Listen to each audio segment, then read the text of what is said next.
Police सामने। ये बताएं कि वहाँ पे 1.5 किलोमीटर पहले हमें वहाँ से चलाने का ये क्या है, इसका मतलब है? नहीं, पहले बताएं कि 1.5 किलोमीटर हम धूप में खड़े। हाँ, आप मुझे बताएं कि 1.5 किलोमीटर हमें पैदल चलाने का मकसद क्या है? वहाँ गाड़ी रोक देते हैं और फिर कहते हैं पैदल जाओ। क्या ये कोई इनकी फतह है? ये हमारी फतह है कि हम 1.5 किलोमीटर लू और धूप के अंदर चल सकते हैं? ये बता दें, मरियम नवाज़ को बुलाएं, जिसकी आप पुलिस हैं, जिसकी वजह से आप ख़वातीन के ऊपर जुल्म करते हैं। आप सिर्फ उनको बुला के कह दें आके 5 मिनट ज़रा धूप में खड़े होकर दिखाए। ये वही मरियम नवाज़ है जिसने जब खुद नैब के लिए जा रही थी ना, तो अपने लोगों से आपके ऊपर पथराव करवाया था। इसमें कोई केस नहीं बना था।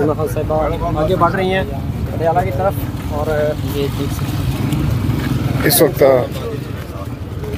हलीमा खान साहिबा यहाँ पर एक नाका है, उनको रोक लिया गया है और अब देखते हैं कि क्या यहाँ पर ड्यूटी मुझे लगता है ये खुलती जाएगी। मुझे दूसरी ड्यूटी चाहिए, उसे कहीं ड्राइवर को पूछते हैं।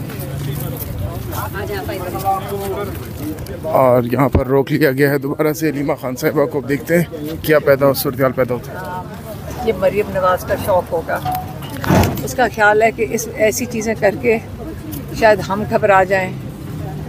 जो इमरान खान